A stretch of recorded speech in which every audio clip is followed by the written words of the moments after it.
So too, if you are saying that there is a happiness in a given object, it is not the happiness. It is you projected happiness.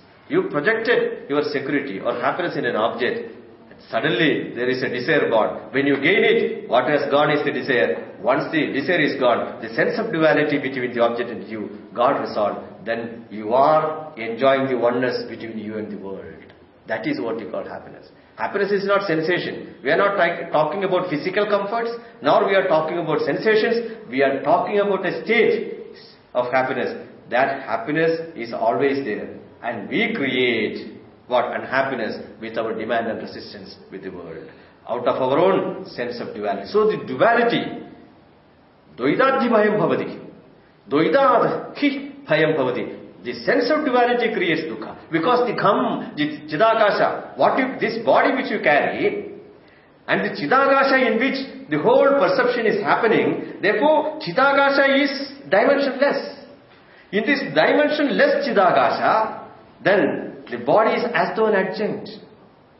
Body is as though an adjunct. Suppose you are watching, you are seeing a mountain. Do you need, when you accommodate a mountain, the perception of the mountain happens with the aid of a thought, and that thought reflects in the form of a mountain outside. Do you need a body which can accommodate the mountain over there? In your perception of a mountain? Do you become as bigger as the mountain to accommodate a mountain, to see a mountain? No. Therefore, when there is a thought and the reflection of the thought is as good as the mountain, in that reflection, your Chidakasha is endless. And the body is only an adjunct there. The mind is all-pervasive. The body is only an adjunct, but it looks as though you have a mind inside the body. It is not that. So, Chidakasha is one. In that Chidakasha, when you fragment that Chidakasha, whenever there is a fragmentation in your Chidakasha, with the sense of duality, then what will happen? Dukkham. Kham means Akasham. It is Dukh. Means what? You are constricting the dimension Chidakasha, and it has been edited. Whenever your Chidakasha is edited, then what will happen? Dukkham. Then Sukha means what? There is no sense of division between the world and you. In spite of the subject and the object, in spite of all perceptions, whenever your Chidakasha is not constricted, you are having the oneness which you call happiness. Therefore, Dukkham and Sukham. Kham means Akasha. Akasha means space. Here it is Chidakasha. This is not local space. The space which you take in the form of a thought, and the thought gets reflected where? In that consciousness. Chit, which is consciousness. Therefore, that space doesn't have a locus. Even the space which is located in your consciousness doesn't have a locus, but the body comes and it looks as though it is limited. That's why when I move my hand, where I am moving? I am moving my hand in my space. Does the space anyway restrict my movement? Why? In and through this hand, there is space. It is Sukshma. In and through the space, my hand is in and through the space. That's why this movement is possible. The movement is possible because in and through my hand there is space. So too, the space which you know, by which consciousness you are knowing the space. But the knowledge of the space is born at a center. But at a center it is born. With the aid of a thought it is born, but its reflection is where? On your own Chidakasha. When your own Chidakasha, when the reflection is there, that means that Chidakasha is not limited by this body. It is not limited by this body. That's why the consciousness doesn't have a locus. In which consciousness the whole world is, Jagat is, in the form of names and forms are superimposed. Your body, my body, the whole creation which is nothing but names and forms are superimposed in which consciousness? That consciousness cannot be touched by anything, so to say. Suppose you take a bucket of water and please wet this space. How you are going to wet the space? By throwing the water in the space, can you wet it? No. How can you burn the space? By having a bonfire? Are you going to burn the space? Then, in which consciousness space is known to you? That consciousness, though it accommodates everything, it accommodates all elements, and it is expressing itself in different forms, but it remains untouched. Therefore, aham nitya shuddha, nitya mukta, nirmala, nirakara.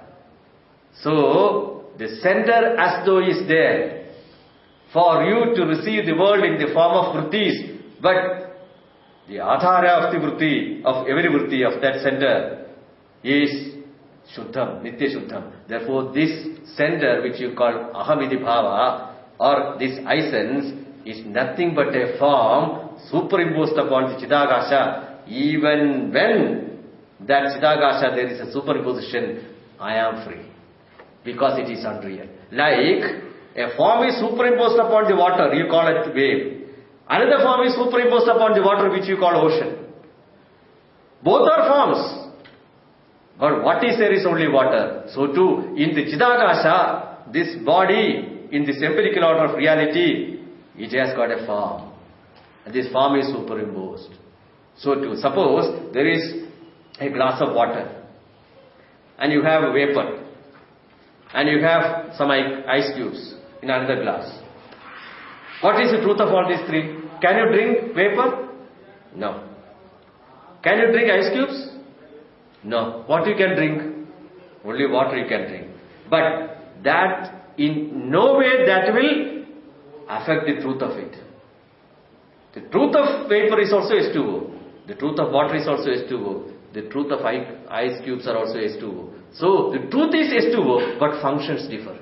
That's how the empirical order of reality. In empirical order of reality, where the truth is one, but its functions differ. Nama-rupa functions would differ. Therefore, whole Jagat, which includes your body, mind, sense complex, even your ahankara is superimposed upon consciousness, but Chidagasha ever remains the same.